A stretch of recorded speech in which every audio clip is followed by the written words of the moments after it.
You're listening to Affected by Altitude, a Colorado Rockies podcast for and by Rockies fans on Rocky Mountain Rooftop. Thank you for joining us as we discuss all things baseball and Colorado Rockies. Hello and welcome to Affected by Altitude, a Colorado Rockies podcast and affiliate of the Fans First Sports Network on Rocky Mountain Rooftop. I'm your host, Evan Lang, and with me, as always, is my partner in crime, Skyler Timmons. Skyler, how are you doing now that the season is officially over and has been for about a week? It's annoying because I can't watch playoff baseball because we don't have cable anymore. So that's kind of a bummer. I'd like to watch playoff baseball. But all things considered, going pretty well. The weather is getting colder. We're into that fall season. Yeah, I don't like pumpkin spice, but if I did, I'd be in heaven. Good stuff. My sister told me that I needed to try a beverage from Starbucks that was like a pumpkin cream chai latte. Nice. So, I don't know. Sounds pretty good. So words mean nothing to me. I like pumpkin spice, but I'm, as the kids these days say, basic. Mm-hmm. Can we get Taylor Swift on this podcast? Do you think we would be able to pull her onto the podcast? Skyler, I think it would be easier to get Travis Kelce on this podcast than it would be to get Taylor Swift. Well, if we get him, she'll come with him. And I think both of those are equally out of our reach. Unfortunately, yes. We can't even get Mac to come back on the show. That's true. Mac is infamously more busy than Taylor Swift. But we have a hopefully a fun show for you. Unlike last week where we had the 2-hour-long misery cast, as it were, where we sort of broke down all a bunch of the negatives from the season and just kind of stewed in it for a little bit. Figured this week it would be a nice change of pace to talk about the positives of the season. And there were definitely bright spots to the season. And you know, it was a bad season. We're not trying to, blow sunshine up your butt with anything like that. But there were, even in a 59 and 103 season, bright spots, things to be happy about, things that can make you look forward to next year or look forward to the future of Rockies baseball. And speaking about the future, we might as well start with the roundup of all the rookies that played this year for the Rockies. The top three being Brenton Doyle, Nolan Jones, and Ezequiel Tovar. If we could figure out a way to combine Nolan Jones and Brenton Doyle into Brenton Jones, that dude would be sweet. Would it be Brenton Jones or Nolan Doyle? I like Brenton Jones. I feel like Nolan Doyle is more like of a baseball name. This is true. Yeah. But before we round into that, I wanted to mention one quick thing with it was always this weird thing when they mentioned this is the worst Rockies team in history, and in a lot of ways it was, record wise, obviously, in a lot of statistical things. But when you break out of the team and then you look at individuals in it, by far not the worst team. When you look at it on paper, what the team's potential is. And the guys on there, especially these rookies that we'll talk about, they are much better than some other teams we've seen in the past. Like last year's team. Yeah, they had more wins last year, but was it really a better team, so to speak, in terms of individuals? I wouldn't say so, in a way, and in some of these years past. But this year, they're better than what that record shows. And a lot of those statistical group things, but you can break it down into these rookies we'll talk about. The team is better because they have these rookies that put up some strong seasons and have bright futures, and with more talent coming along the way that we'll talk about too. Yeah, regardless of what was said in some press conferences where the losing of veterans and the giving of playing time to rookies allegedly made the team's performance worse, I would argue that all of these rookies playing made the team so much better. Mm-hmm. Well, you look at these last 2 months and the teams they were playing. Teams that are in the playoffs right now, teams that have were winning divisions. they were really close games. They were competitive games. And rookies were shining out. They had some really great offensive games. And what caused those losses? Bad bullpen games. Some veterans and back ends of bullpens giving up games. So you can't blame it all on rookies. Oh, the rookie, because we had rookies, we were awful and had this terrible record. No, the rookies were what were keeping you in those ball games. They were showing up, having clutch hits, putting up 3-hit games, hitting home runs, making awesome defensive plays. The Rockies in these final 2 months, they still had their struggles. They had their growing pains in games. You could see moments when they were outmatched as rookies and just inexperienced. But other times when they looked like they were 10-year vets with the at-bats they were taking and things they were doing. So these last 2 months were bearable to watch because of the youngsters and the rookies that were playing. If you look back and you look at the roster at the beginning of the season compared to the end of the season, would you really say that a team where Jurickson Profar in left and Randall Grichuk or Jonathan Daza in center and CJ Crone at first base and Chris Bryant in right field. Chris Bryant in right field. And, let's throw it back to Jose Iglesias was the everyday starting shortstop last year. Would you really say that's a better team after having watched the entire season? And would you really say it's a more watchable team? Because a lot of investment, especially on my end, when the season is lost, comes to, all right, let's see what the kids can do. And these kids came out to play. Nolan Jones with his 2020 season and Brenton Doyle with one of the best defensive seasons in Rockies history. Mm-hmm. And Ezequiel Tovar really shining as just this incredible rookie shortstop. And did Tovar have the best fielding percentage by a rookie shortstop in team history? Or at least by best shortstop season? I believe it. He broke Tulo's record. I want to say he did, yeah. So wasn't Tulo's record a league record as well? I don't know. I'll let you talk and I'll try to see what I can find here real quick. Sounds good. But it really is. These guys made the team as a whole better, and they made the team more watchable. And it shows by the fact that all of these rookies are in the team's top 12 players for wins above replacement, for the team's most valuable players.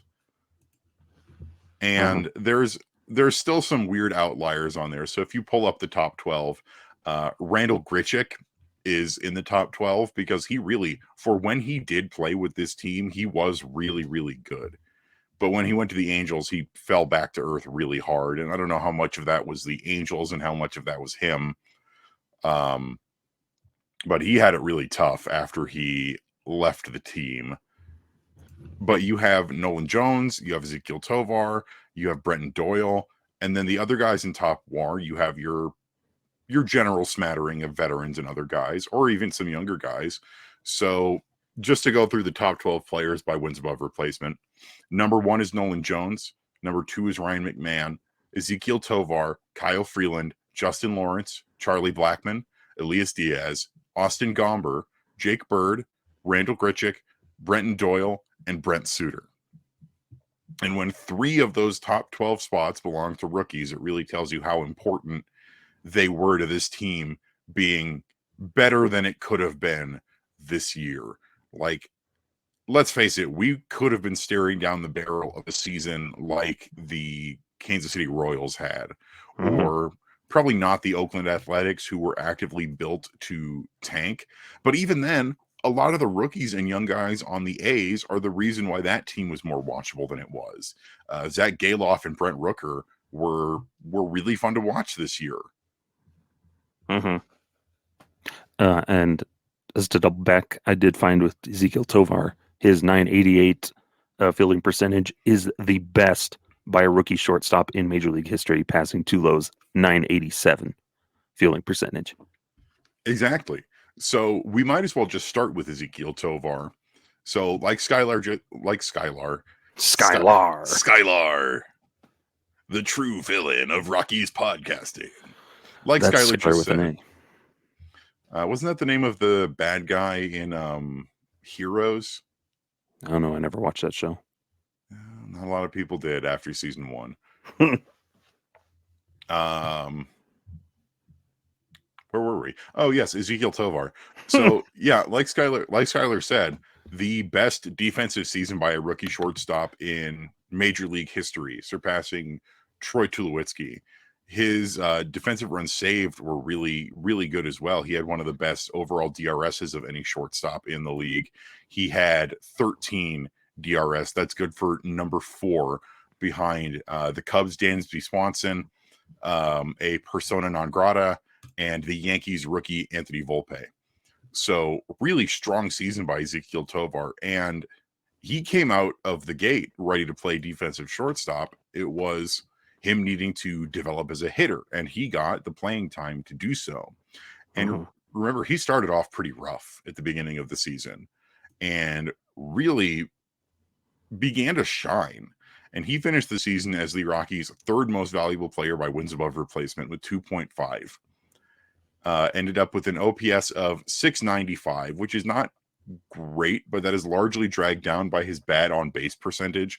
So he hit 253, 287, 408 with 15 home runs, 73 RBI, 37 doubles, which ties the Rockies rookie record with Todd Helton for doubles, and 4 triples, pardon me, and also 11 stolen bases. It's been a long time since the Rockies had multiple rookies with double-digit stolen bases. And we'll talk about this a little bit later, but this was the first season in Rockies history where the team had 3 players with 10-10 seasons, and that was Tovar, Doyle, and Jones. Yeah, the little trio. It was a nice little combo of players. And looking at Tovar, the nice thing was, unlike some of these other rookies, they had committed to Tovar. Okay, you're going to be our shortstop this year. No matter what, you're going to be our shortstop. Unless it's just unbelievably terrible, we're going to keep you in that lineup day in and day out. And yeah, he struggled in that like first month or so, first month, 2 months, and he struggled a little bit down the stretch too offensively. That was the thing. But in that first month or so, he was just uncomfortable, and he admitted it. Like, he just wasn't confident. He was a little nervous and just not confident in his defensive abilities, and just a little bit more tentative. But then once he got past that, he's like, oh, I should actually start balling out on defense, going after balls, making catches, playing naturally. And you watch that first month of games, you can notice that with him, where he is a little tentative. He's not going all out, going after a ground ball. He's unsure. He's not wanting to lay out for a ball or try to make a throw of some kind. But he gets over that, and then throughout the year, we see him start just naturally. He looks more comfortable there. He's making diving catches, making sweet throws. He's jumping up in the air, making catches, playing defense the way that we know that he can. And the bat followed suit at times and got more comfortable. Yeah, he really needs to address, he's a really aggressive hitter, and that's something he's going to have to continue to work on, like the rest of the team. But he's aggressive at the plate, and that's something he can work on to cut down on strikeouts. But still, he showed the pop and showed that he can come up with clutch hits. There were times that he was on a really nice streak. So it was just nice to watch him grow in real time and build his confidence, and the team having confidence in letting him do that, giving him room to grow and develop at the big league level by getting regular playing time, which for some reason they'll do for Tovar, but they won't do for a Hilarious Montero type of thing. But we got to see him grow in real time and him get comfortable being a big leaguer and realizing, oh, I can be myself. I'm up here for a reason. I'm going to do everything I can. And it was fun to show. And then defensively, yeah, Gold Glove contender. Won't win it, but he's a contender for it. Yeah, I would say Dansby Swanson probably has the Gold Glove for National League shortstop locked, but I think he'll definitely get some votes for it. And that really is the thing, is that Tovar, like you said, he looked like a rookie in his first month because he was. In 2022, he got like a week with the team before the season was over. He played in that series against the Dodgers to round out 2022. And he did. He started tough. 30 strikeouts in the month of April. So about a strikeout a game. Hitting 214, 263, 303 with no home runs, but he did have a triple and 6 doubles. And then after that, he really started to ease into it. So he hit his low point. And then by the end of May, his batting average was up to 240 and his on-base percentage was at 287. And that's roughly where his on-base percentage would stay for the rest of the season. Tovar's big thing is needing to learn to lay off of breaking pitches outside. We've said it before. There's not a slider low and away that Tovar didn't want to swing at. And he did get a little bit better with that as the season progressed. Although he did finish the year with the second most strikeouts on the team with 166 compared to just 25 walks, which is sort of middle of the pack for the team. The leader of both walks and strikeouts for the team was Ryan McMahon with 68 walks and 198 strikeouts, which is pretty tough. But Tovar really looked good, especially late in the season. He was taking much better at bats. He was making these incredible defensive plays. He's a guy to get excited for. Yeah, and he's the cornerstone. He's a young guy. What, he's 22 now? 21, 22? Just turned 22. He's a dad, and he has a lengthy career in front of him where he can just continue to get better. If he's able to ball out like this in his rookie season, he can have the offseason, okay, this is what I need to work on. And it's up to the organization to help him, like, okay, Tovar, this is what we need to work on for you to get better, which the organization has to prove that they can do, because Tovar as he is now, we don't want that. We don't want Tovar as he is now. We want him to continue to get better. And he has that potential to do so if he, like you said, adjust his approach at the plate, cut down on those. He's aggressive. That's perfectly fine. But don't let the aggressiveness also be, come towards your demise, which it did at times, where then he's beating him into the ground. He's hitting and chasing a bad pitch on the first one, makes contact. Well, that's a wasted at bat. So refining that approach, being a little bit more selective, so then the power can continue to come through. He can get on base, and he can steal bases.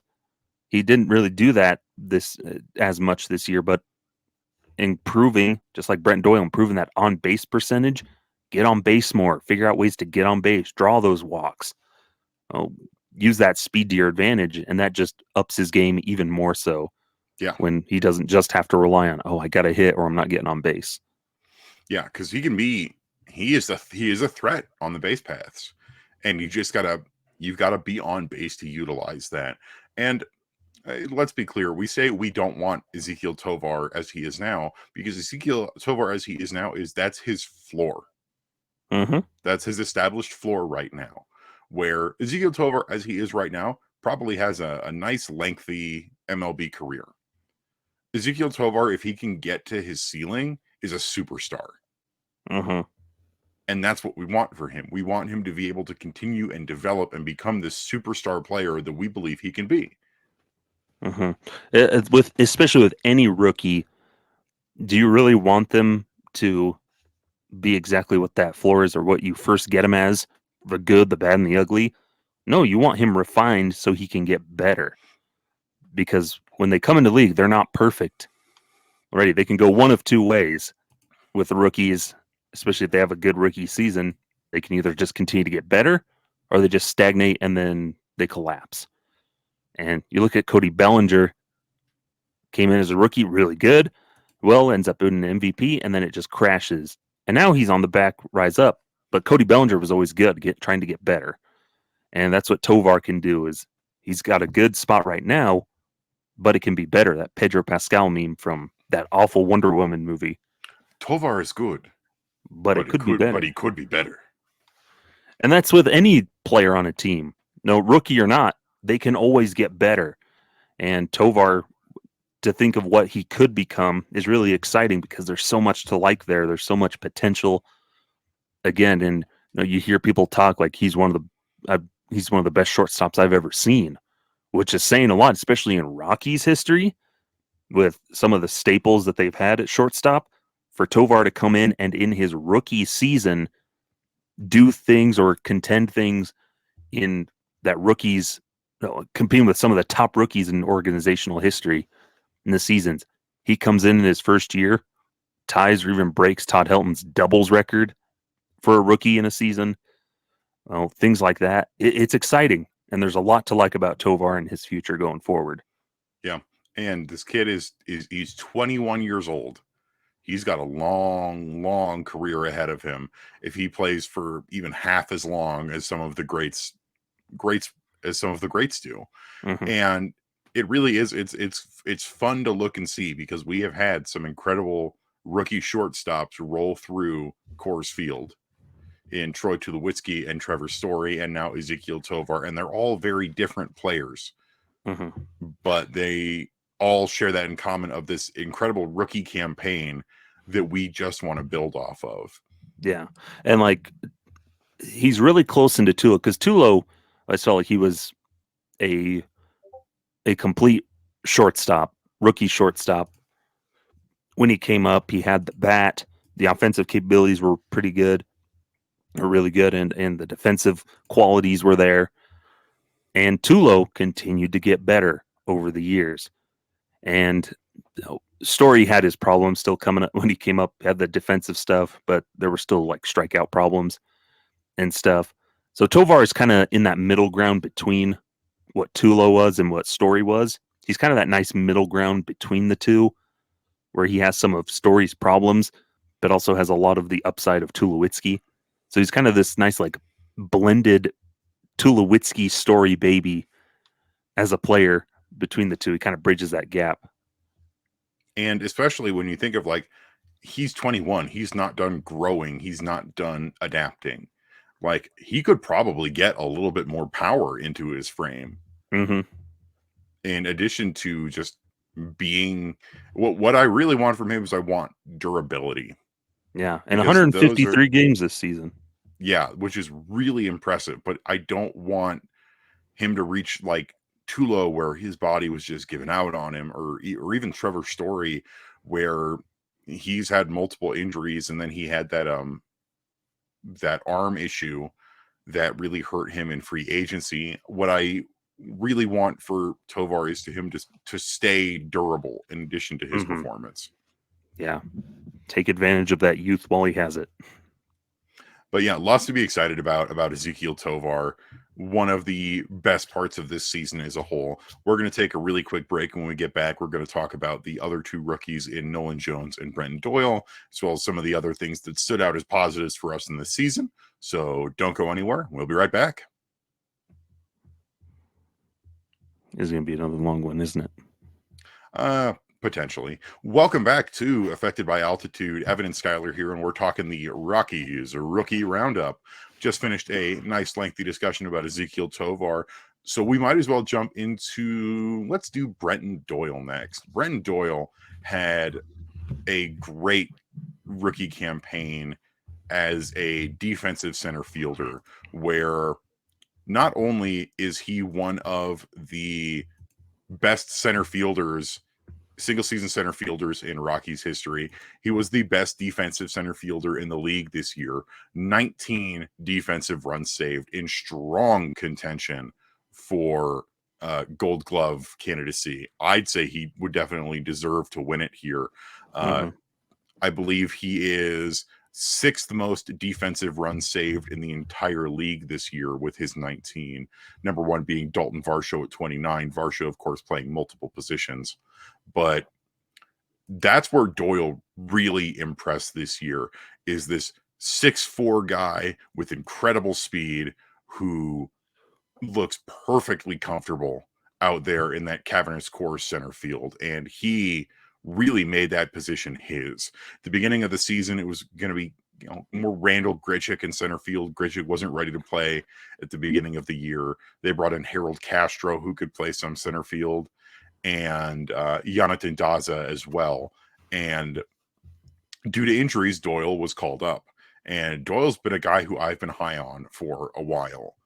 And he got his opportunity, and now here he is, one of the best defensive players in the league this year.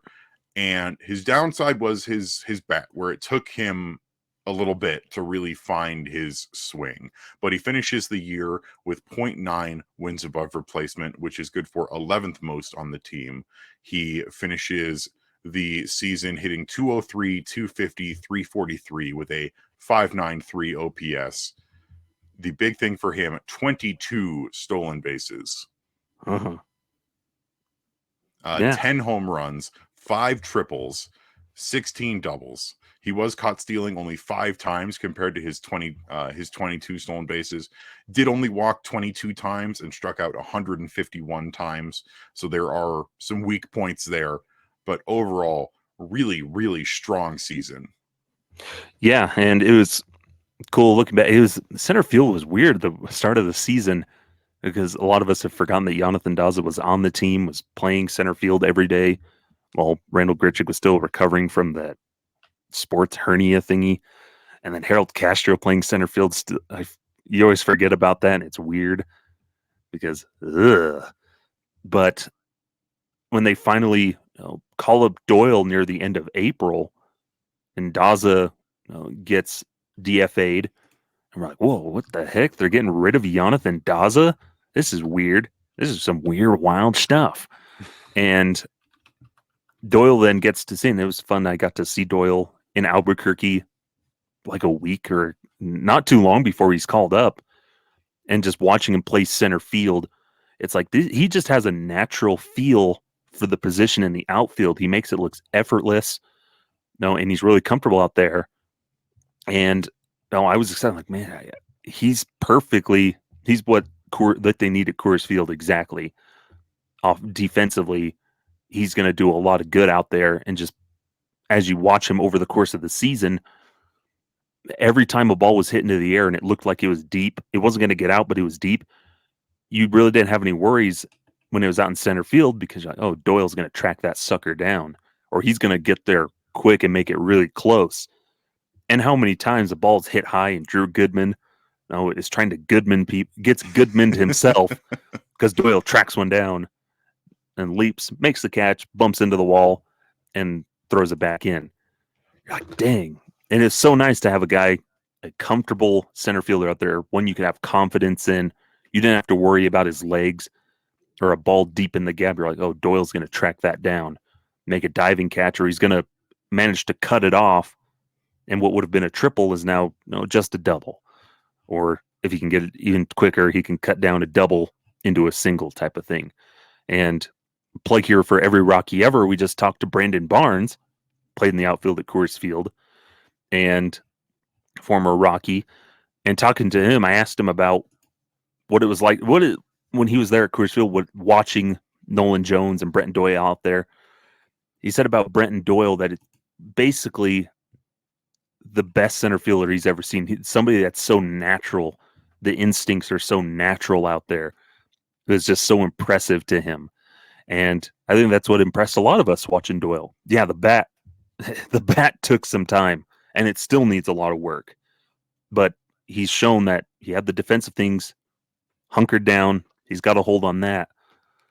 And now he's showing that he can grow offensively. Made some adjustments near the end of the season. I wrote an article over at Purple Row about it, which it needs more traction, people. I spent a lot of time on that. I was proud of it.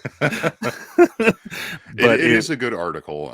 Yeah, you're breaking down his mechanical changes because remember earlier in the season, he said that he had wanted to hold off on making mechanical changes until he got to the offseason and potentially played some winter ball. But, he was struggling at the plate and he just started making those adjustments. And there's a clear difference between Brenton Doyle in July and Brenton Doyle in September. Mm-hmm. Yeah, like around the middle of August, starts making changes. And that was about the time he said, okay, I got to make some changes. My performance has necessitated that. And so it's showing that he's a humble player. Like, yeah, I need to do this now. I can't wait. because that was the thing, he was batting under 200 all season. We're like, he's just got to get up over that line, like that. Benchmark we need him at least at is like a 220 average. We'll take that, but it was just under 200 all year, and the strikeouts, just striking out again and again, late swings, whiffs, struggling to hit balls up in the zone, can't draw walks, can't get on base, so his speed is useless because he can't get on base to utilize it, and then still manages to steal 22 bases, but he could have had more. The home runs, we know he has power, just squeaks through to 10 after hitting like 4 in his first like week and a half. First couple of weeks, hit 4 home runs, and then he struggled the rest of the year to hit 6 more. But he made those adjustments. Strikeouts went down in September, had more I think he had 6 multi-hit games, which was more than any other month. The top was 4 that he had in May. So he showed that he could grow, and there's still room to grow if he can implement more changes over the offseason. Yeah, the fact that he managed 22 stolen bases with an on-base percentage of 250. Mm-hmm. It's like if he had an on-base percentage like 300, we're talking like 30 plus. If he could get on base at the same rate of like a Ronald Acuna Jr. or Esteury Ruiz, like easily a 40 stolen bases at least, if he could just get on base more. Because he has incredible speed. We've seen him lay down bunt singles. We've seen him leg out triples, the stolen bases. Most of the times he steals, the throws weren't even close because he gets really good jumps. He's got good base running prowess.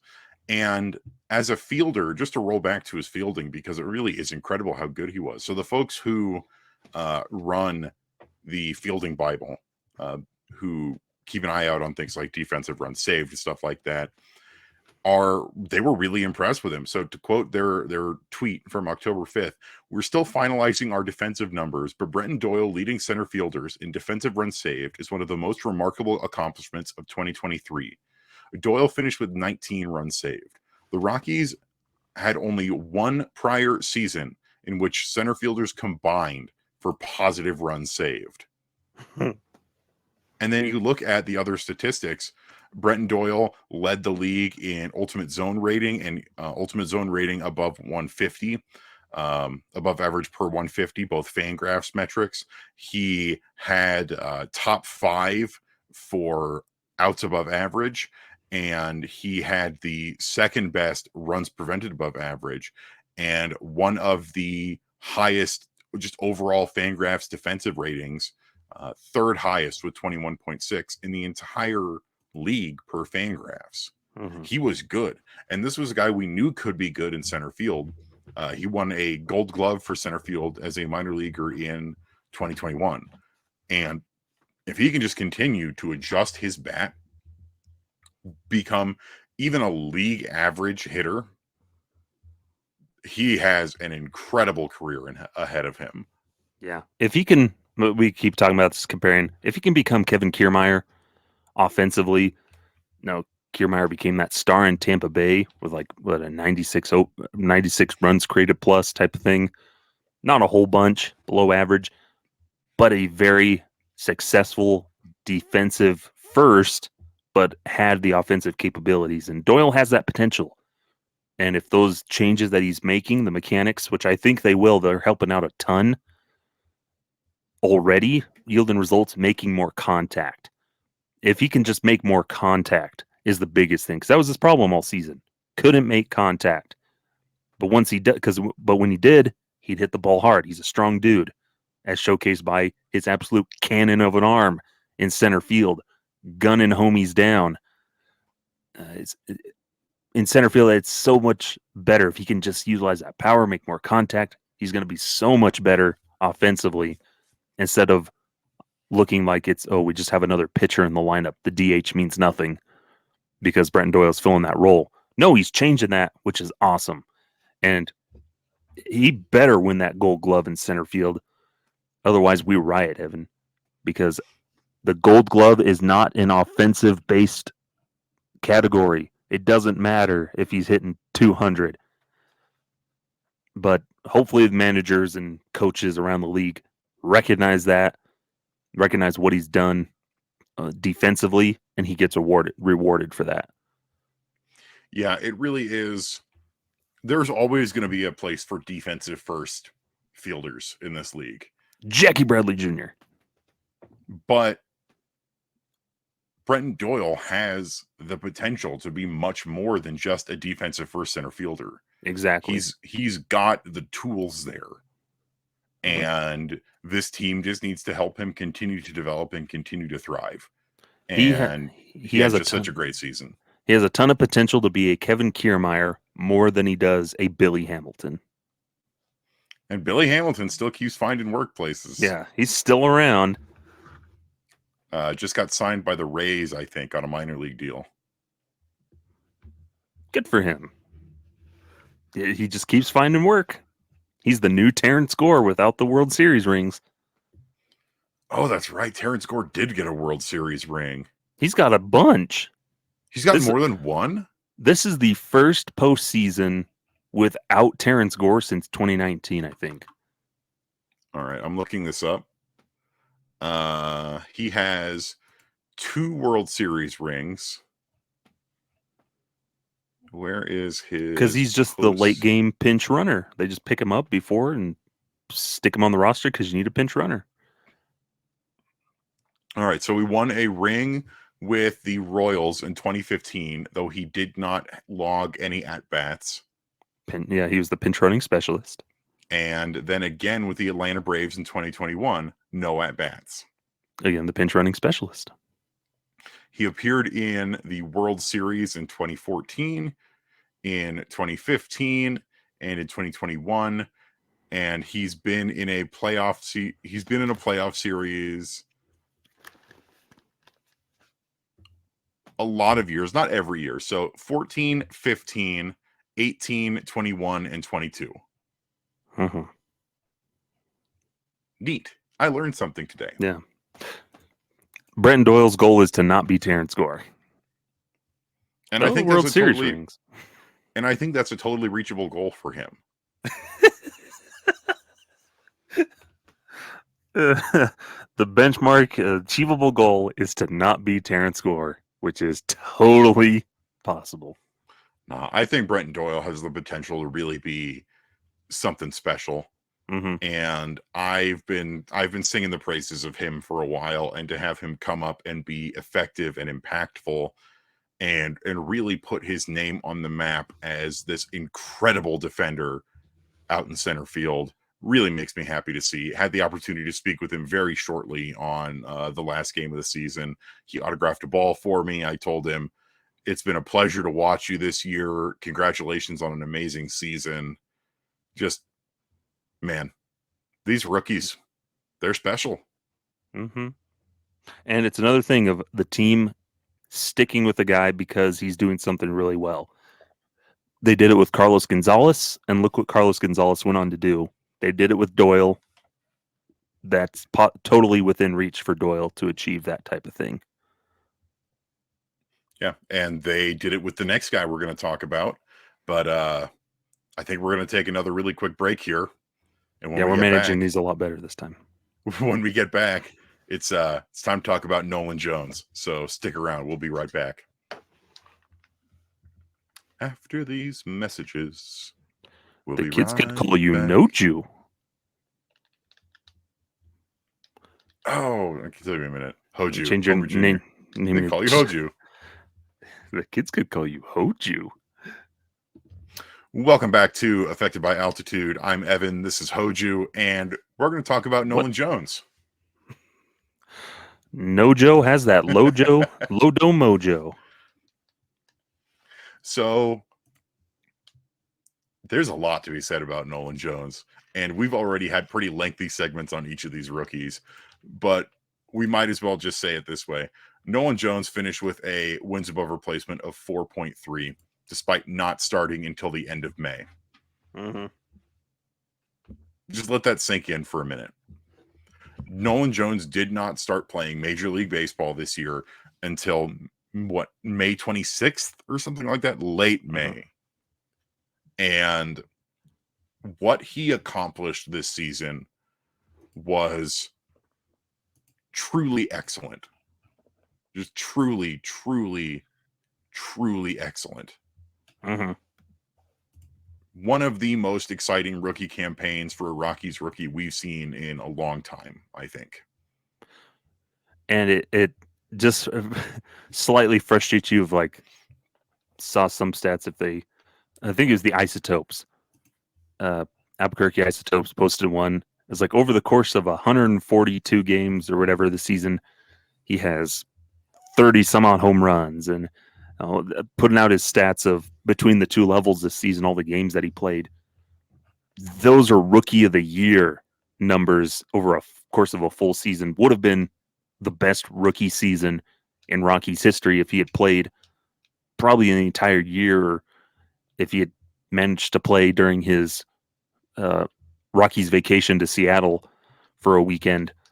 If he had been able to play starting then through the entire season, and managed to produce like he has, Corbin Carroll probably would have been sweating a little bit more. Yeah, Corbin Carroll, he did run away with the National League Rookie of the Year this year. Literally, I think he ran. That's pretty obvious. But Nolan Jones is going to get votes. If he does not finish in the top 5 for NL Rookie of the Year, I'll be shocked. Mm-hmm. Because, man, it's really, it's honestly, like, I have a lot to say, but you also just, it's kind of hard to put into words just how incredible he was. He finished in the entire league tied for, so overall they have him ranked as number 39 for wins above replacement at 4.3, but keep in mind that there's a bunch of guys who are all going to have that same number, 4.3, 4.4, 4.5, but he was a top 50 player in all of Major League Baseball this year as a rookie. He had an absolute howitzer of an arm. Like, we thought Brenton Doyle's arm was impressive, and then Nolan Jones is coming in, and he is consistently throwing out these guys at the plate and on base from deep in the outfield. It's like in Dragon Ball Z, we're watching Brenton Doyle. He's our Goku in this instance. We know his arm. He's doing some awesome things. And then all of a sudden, here comes Nolan Jones as Super Saiyan Vegeta out of nowhere, and then just wrecks the weird little clown android thingy. Just absolutely comes in and just pummels him and shows off his cannon. And then all of a sudden, oh man, we've got these two Super Saiyan arms in the outfield that are gunning dudes down, chasing things down.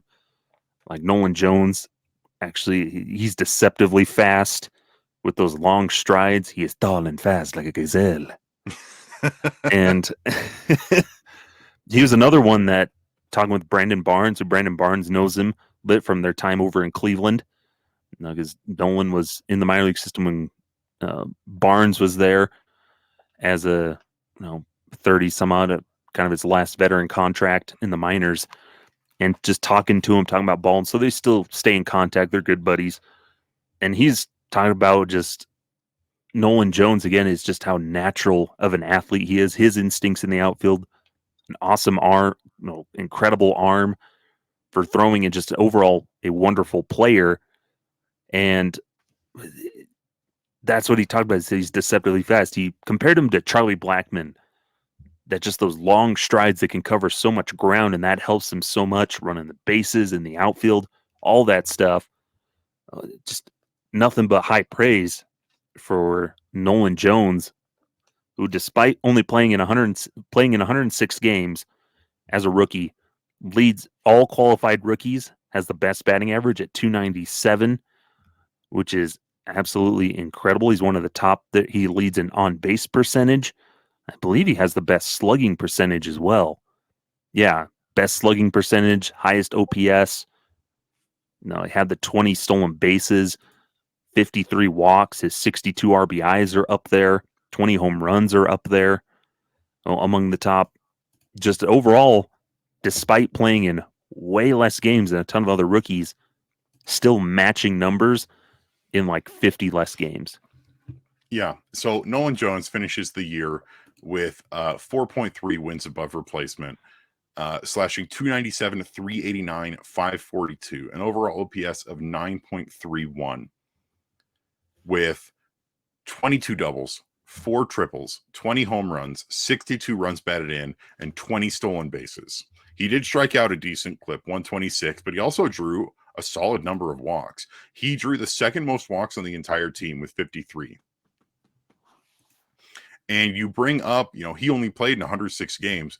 He had under 425 plate appearances and finished the year with a 2020 season. And it came down to the wire. The last game of the season against the Minnesota Twins, it took until extras, but Nolan Jones got his 20th home run and his 20th stolen base. And he is one of just 16 players to have a 2020 rookie season. And there were a couple of them this year where it was Nolan Jones, you had Anthony Volpe, and you had Corbin Carroll.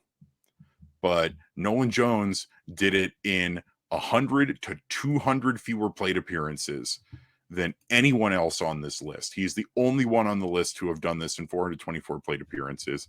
And every single player on this list prior to 2023 finished in top 5 rookie of the year voting, except for, interestingly enough, former Rocky Ellis Burks in 1987 with the Boston Red Sox, who finished with a 2027 season. He did not receive any rookie of the year voting.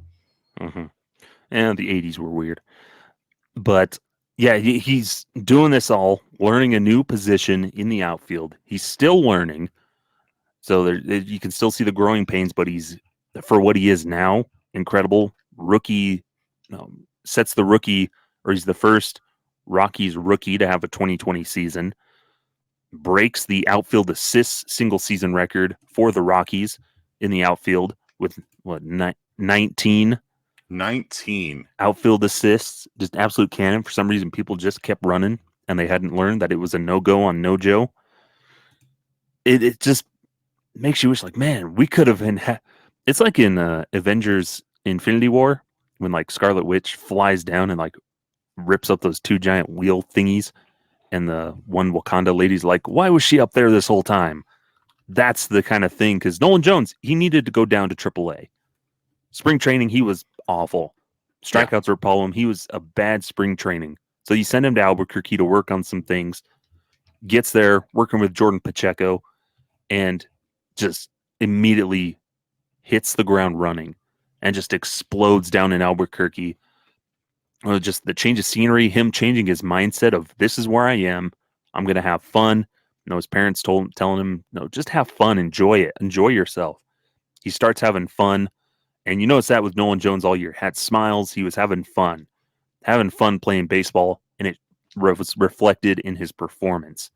Goes down there, just tears up the PCL, just ripping home runs left and right, having a wonderful time. Oh, he's playing infield, doing stuff. Gets that quick call up to Seattle. And we're like, oh man, Nolan Jones is here. Sweet, this is going to be awesome. Doesn't play, and we're like, well, what the frick? Where is he? They send him back down. He continues to just do awesome. And they call him up in May, at the end of May. And then he gets to stick. And he finally finds a home for himself.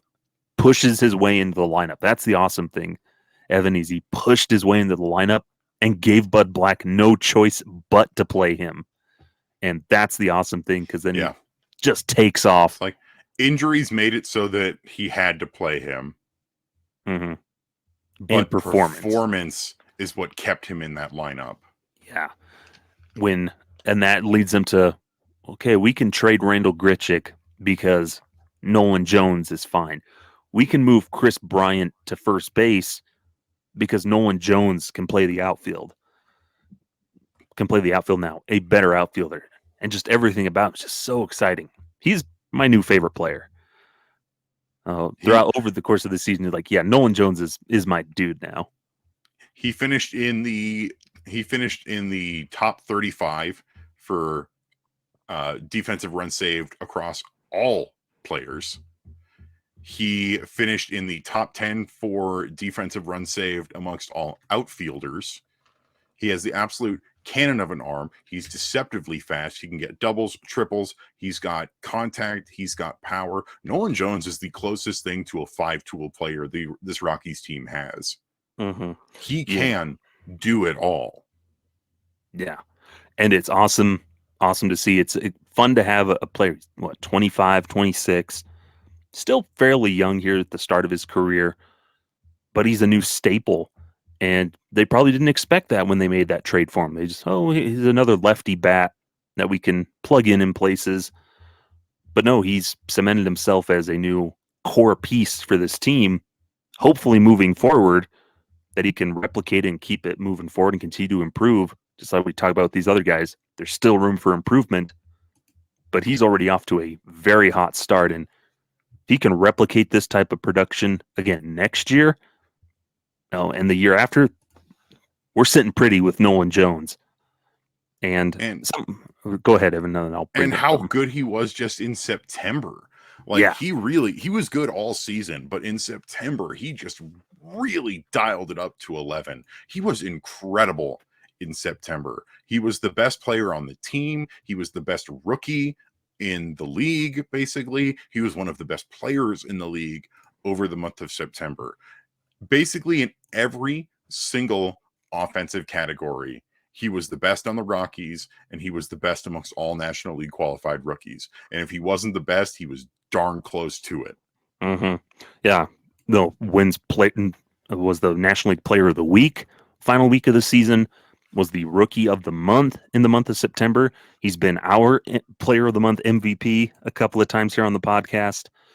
Awesome stuff. And before some of the naysayers say, it's just because he plays at Coors Field. No, it's not just because he plays at Coors Field. His splits are pretty even. So 52 games at home, 54 on the road. At home, he had 56 hits, 56 for 183, 7 doubles, 2 triples, 10 home runs, 33 RBIs, 12 stolen bases, 50 strikeouts, 27 walks at Coors Field, a slash line of 306 average, 398 on base, 530 slugging. Sounds pretty good at home, doesn't it, Evan? That's darn good. That'll play. Now, we look at him on the road. 54 games on the road. Had 53 hits, 184 at-bats. Scored 25 runs, 15 doubles, 2 triples, 10 home runs, 29 RBIs, 8 stolen bases, 76 strikeouts, 26 walks, a slash line of a 288 batting average, 380 on base, 554 slugging. Is Nolan Jones just a Coors Field merchant? What a Coors Field product. 3 less hits and 1 more at bat. A shame. Same amount of home runs. You would expect more doubles. Yeah, you would expect the 15 doubles at Coors Field. No, he had more on the road. Yeah, he had more strikeouts, but it wasn't a ton more. Just 26 more on the road. Same amount of games, home and away. 26 walks on the road. It was unbelievable. A TOPS plus. They always have the weird OPS pluses on Baseball Reference, but it was 100 both ways. An S OPS plus of 148 to 156 on the road. So pretty evenly split home and away. Well, he's a left-handed batter, Evan. Surely he was awful against left-handed pitching, right? I'm sure you're going to say otherwise. Well, let's see. Against right-handed batting, he had a slash line of 289, 395 on base, and a 550 slugging, 92 strikeouts, 41 walks, had 13 home runs against right-handed pitching, 18 doubles, 4 triples, 72 hits in total. So, naturally, that platoon split, he's going to be really good against right-handers. Let's see, left-handed pitching had 118 at-bats, 130 plate appearances in total, 37 hits, 4 doubles, didn't have any triples, 7 home runs, 19 RBIs. So he's had less than half. Half the amount as right-handers, but he still had 10 stolen bases against left-handed pitching, had 34 strikeouts, 12 walks. Let's see, a 314 batting average, .377 on base, .525 slugging. Not too shabby of a platoon split for Nolan Jones, who would, yeah, he's going to do better against right-handers. Left-handed pitching, not much of a problem. What's crazy is that his BABIP is insanely high, too. So his BABIP for the season was 401. So BABIP is batting average on balls in play. And you normally expect that to start going down over the course of the season. And it just never really did. Mm-hmm. Like that is just how good he was hitting. His isolated power was really solid, 245. He had just a really good overall year. And then, like we were saying, in September is when he really dialed it up. So in the month of September, he scored 23 runs, 37 total hits, 5 doubles, 3 triples, 7 home runs, 69 total bases, nice, 23 RBI, 12 stolen bases, 21 walks. He hit 349, 461, 651 for an OPS of 1.112. His isolated power was 302. His BABIP was 417. His weighted on base average was 465. And for weighted runs created plus, 182. So that's 82 runs created, park adjusted, above league average for an overall Fangraphs WAR number of 1.9. Every single one of those categories was either best in the league or darn close. For National League qualified rookies, the only things that he wasn't best in was the amount of doubles, in which he was tied for third, triples tied for second, because Brenton Doyle had the most, and stolen bases, because Corbin Carroll had one more. On the team, it was doubles and triples that he wasn't in first place in, behind Brenton Doyle. Mm-hmm. Yeah, incredible stuff. And we keep throwing out all these numbers and these stats because they do say a lot about his performance to like put it into words and like quantify it of this is how we know that he was good, because you look more at his clutch stats. Evan, I wrote an article before and I asked in the Purple Roach, I was like, is it too early to call Nolan Jones the new Mr. Late Night?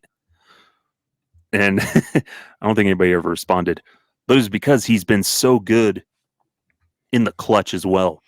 With 2 outs and runners in scoring position, Evan, he has 18 RBIs and was batting 406, 578, 813 for an OPS of 1.390. That's 2 outs, runners in scoring position. Late in the game, innings 7 through 9. For some reason, he really struggled in the 7th inning. It was really weird. Like 6th inning, every inning, but like the 2nd inning and the 7th inning, he was good in. But in That's the one 8th, of those weird statistical anomalies where you just look at it and be like, so it drags it down. But in the 9th inning, let's just say the 9th inning itself had a 389 batting average, a 500 on base, a 694 slugging in the 9th inning. 2 home runs in the 9th inning. Just was clutch at getting on base with games on the line or late in the game. For some reason, he was really good in the 6th inning. Had 7 home runs in the 6th inning. And it's just how timing works out where he was batting in the lineup. But by season's end, Evan, he was batting third pretty much most every night. Yeah, he third was batting fourth. Early or middle of the lineup of just playing every single game. And he passes the statistical test.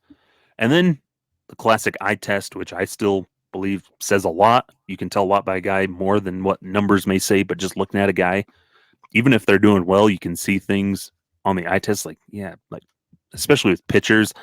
So I work numbers say one thing, but watching a guy actually try to pitch and how things are working says another.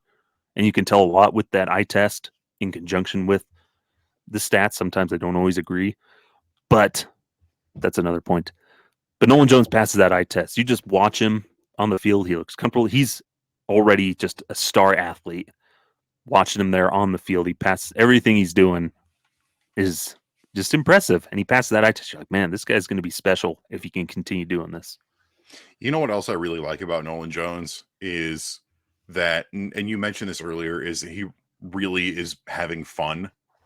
And he seems like even for a rookie, he seems like he's established himself as a really good presence in the clubhouse. Him and Brenton are buddies. He's been really close with the veteran leadership of this team and Charlie Blackmon and especially Chris Bryant. We talked a little bit about the Rolex bet that KB had with Nolan, and it's just really nice to see because it really does feel like Nolan is establishing himself as someone who's going to be really special for this team moving forward.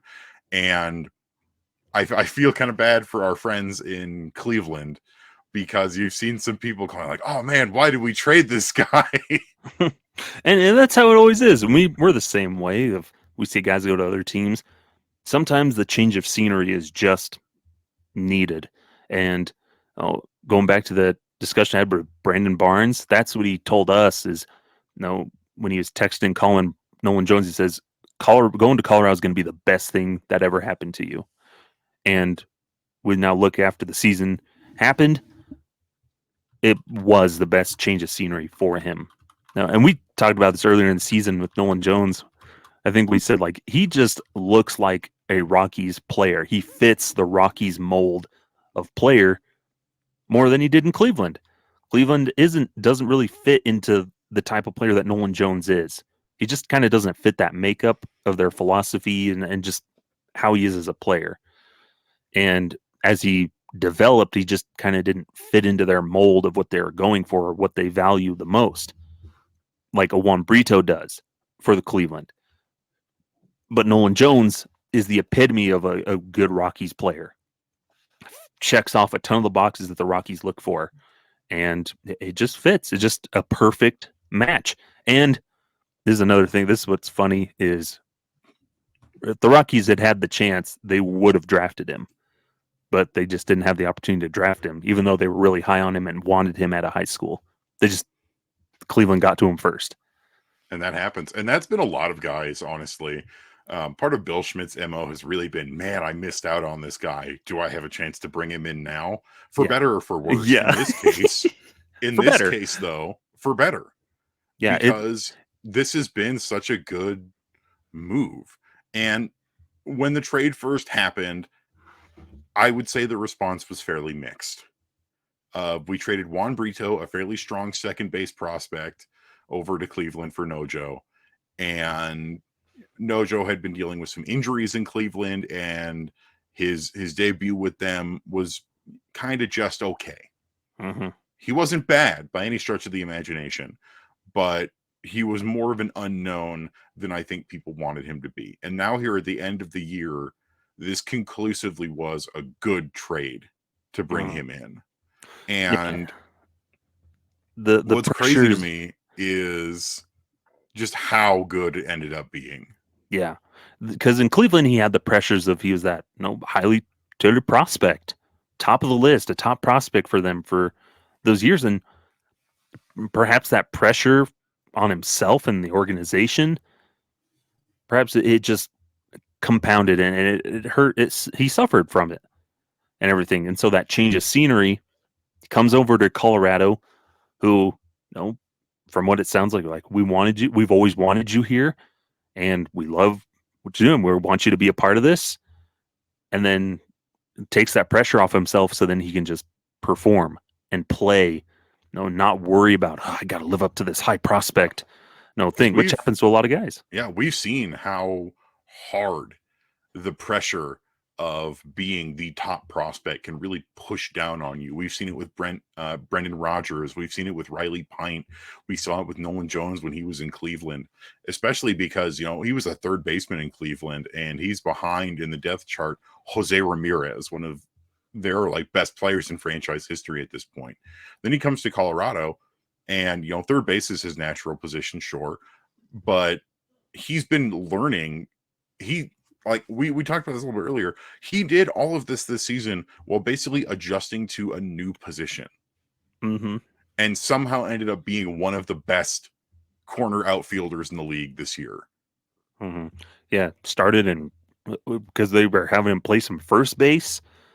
And you're like, It seems like a waste to have him at first base. Right? The What more a he waste played, that would have been. What a waste it would have been to have him at first base, seeing his arm and seeing the plays that he's made, and him and Brenton Doyle just sat side by side in that outfield is spectacular. One of the best defensive outfields I have ever seen from this organization. Yeah, right field's kind of hit or miss depending on who's out there, but you know that if Jones and Doyle are next to each other, they've got that on lockdown.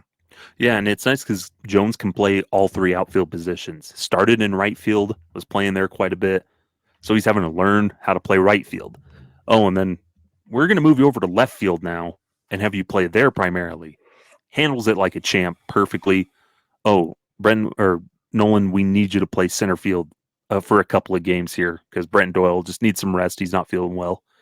Okay, we can throw him out there. Plays it just fine because that cannon will play everywhere.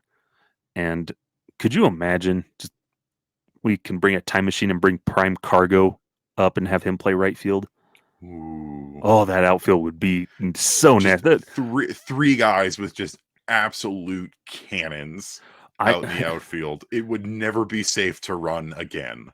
I would love just once I want to see one of those guys throw somebody out at first base. It'll never happen, but I would love to see that. Nolan Jones just fires one in and pulls a Sean Casey and throws a guy out at first base from left field. It's not impossible.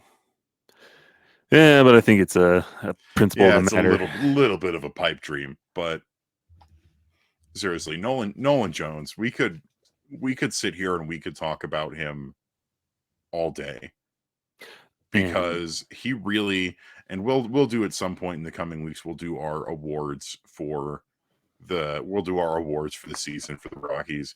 But there's no doubt that he's not only the most valuable player for the Rockies, in addition to being their rookie of the year. Mm-hmm. Yeah, it's like Tovar has the and Doyle have like playing over the course of the entire season. Nolan Jones had probably the most complete season of the three, and he played in way less games than the other two. Yeah. Which, man, you just wish he could have played the entire year. Honestly, 3 more or 4 more games, because what really hurts for me for Nolan Jones is that if he had played just a few more games, he'd be a Gold Glove candidate. Yeah. And more in the outfield, at least 3 more in the outfield. He just barely missed candidacy. Where, so per Rawlings, you need to play 698 innings prior to or by game 138 of the season. And Nolan Jones logged 671 by that point.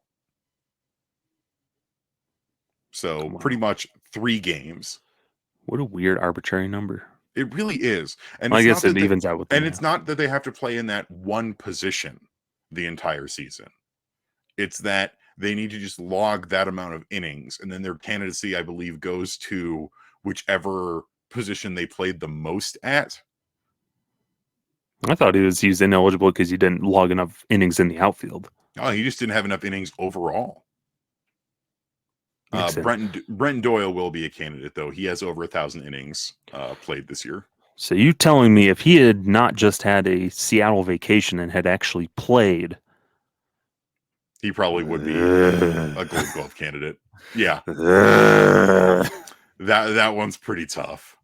Because again, you look at how he was compared to everybody else, and he has the he has the 4th most defensive runs saved of all left fielders in the entire league, and the best in Lourdes Gurriel Jr. is a Diamondback now. I keep forgetting that. So he has just a few fewer DRS to Lourdes Gurriel Jr. of the Diamondbacks in left field. So they're the top 2 defensive left fielders in the league, in the National League. And then right field, he ended up not playing that much right field overall, honestly. So I'm going through all of his stats. So he's not really on the leaderboard for right field. He only played 266 total innings in right field, and had just one defensive run save. That's because, he didn't actually play there that much, versus 501 total innings in left field for 9 DRS. And just for fun, let's see, 26 total innings in center field for 0 DRS. So he was an average center fielder in about 3 games of work. Mm-hmm. I'll take it. That's fine. Mm-hmm. Yeah, he's just fun to watch all season, and I really want a Nolan Jones shirt. I'd say jersey, but those are expensive, and I don't have that kind of money. Yeah, he's the guy who I want next. So I collect jerseys and things like that of all my favorite Rockies, and he's the guy who I want next. And I really don't want to send my money information to certain websites from overseas. Yeah, understandable. But you look at, and this is probably one of the last things we'll touch on here, is how refreshing it was to have that solid outfield defense this year. And SIS Baseball, the guys who run Field and Bible, they mentioned that the Rockies had only had one season where they had players combine for positive DRS out in center field. Mm-hmm. The Rockies had multiple guys this year, 3 of whom younger, with positive DRS in the outfield. That's Brenton Doyle with 19, Nolan Jones with 10, Charlie Blackmon surprisingly with 2. It's been a while since he's had that positive DRS, and then Sean Bouchard with 1. And you want to know how the season started? Is Chris Bryant with -7, Harold Castro with -2, Jonathan Daza with -3. Woo! They've actually removed Jurickson Profar from the list of Rockies because he moved on. He went back to the Padres. Yeah, but his was like -10 something. Is what he finished the season with. Yeah, he had about a -11 with the Rockies. It's so nice to see good defensive outfield play. It's something that we don't get a lot of here in Colorado. We've got a tough outfield to play, and you feel good that this team is in good hands right now with some of the rookies that we're pulling up. Yeah, and that outfield defense helps the pitching. And it does wonders when you have good outfield defense, which they have now. Definitely. For now. Well, this episode was originally supposed to be all the positives of the season, but we got so wrapped up in talking about the rookies that I think some of that might have to be saved for another episode, because we want to avoid having another 2-hour-long episode like we did last week. What do you think, Skyler? I got nothing to do, but I understand. We need more content to carry us throughout the off-season. So we're going to probably cap this about here, I think. But there's still a lot of stuff to talk about. So join us next week. We're going to have more positives to talk about. But honestly, the length of this episode, where we originally, if you look at our run sheet, the rookie roundup was planned to be just the first segment, and then we'd talk about other stuff. And we ended up filling a whole episode just gushing about Ezequiel Tovar, Brenton Doyle, and Nolan Jones. Should tell you just what an impact these guys made on this team. I'm okay being a shill for those guys. Me too. But Next, we'll talk about the positives of Dick Monfort. I'm pretty sure they would hunt us down. Oh my gosh! Somehow this non-live episode's getting live comments. Help! Oh no, it's the police. They heard we were talking about Dick Monfort. We will say, at least he likes rookies. Sometimes. At least he's not moving the team. Yes. But Nolan Jones is awesome. Yeah, that's a conversation for a whole other time. But there are other positives to talk about this team. We'll talk about them next week. Maybe a little preview is that we are actually pretty satisfied with the job that Bill Schmidt did as general manager this year. He gets a passing grade. It's like a C+.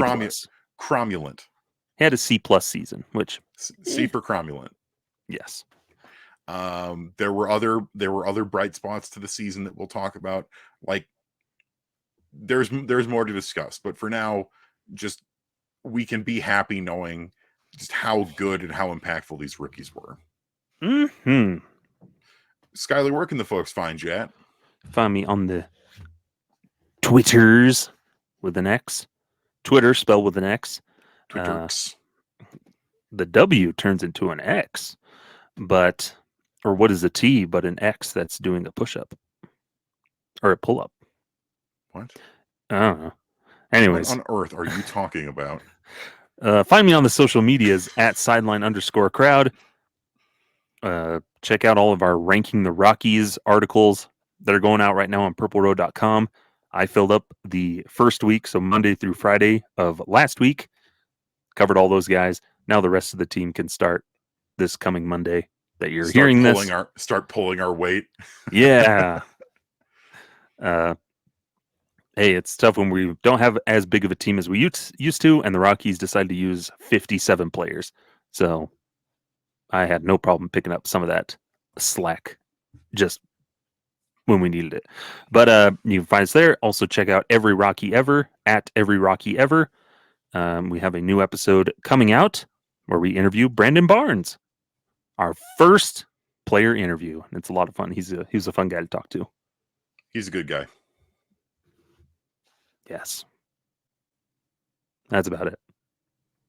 Skyler also wrote an article that went up over on Fans First Sports Network. That's ffsn.app if you want the quick link about Sterling Thompson. I think the website's fansfirstsports.com. But you can also type in ffsn.app and it gets you there. That's weird. It is weird. But yeah, there's both. Fansfirstsports.com. Good article on there. In addition to his article about Brenton Doyle's swing mechanics, which went up on Thursday over at purplerow.com. I strongly recommend you check both of those out. They're both really good articles. Yeah, I'm trying to do a lot more writing to fill up my time and make some money. You can find me over on Twitter at Evan_Lang27, as well as on Blue Sky at Blue Sky is evanlang27.bsky.social. I'm really trying to sort of ramp up things on Blue Sky because we sort of never know how much longer Twitter has from this world, with just the cavalcade of boneheaded decisions coming out of that company right now. Mm-hmm. Wouldn't it be nice if there was just one social media platform that we could put all this stuff on? I mean, we had it, and then it went away. Mm-hmm. You can find us on YouTube and on Twitter for Rocky Mountain Rooftop at Rocky Mountain Rooftop. That's at ROCKYMTN Rooftop. And then both of our writing over at www.purplerow.com. That's going to do it for us here today. Thank you so much for tuning in. If you are listening on your favorite podcasting platform like iTunes, Spotify, Google Music, leave us a rating or a review. Every little bit helps. Thank you so much for your support and listening. And as always, we will see you next time. Skyler, how about you hit him with it? Adios! Ay, Dios mío. Farewell. Ooh, little ASMR to end the episode. Nolan Jones. This is my impression of a fan driving by Coors Field celebrating Nolan Jones. Nolan Jones.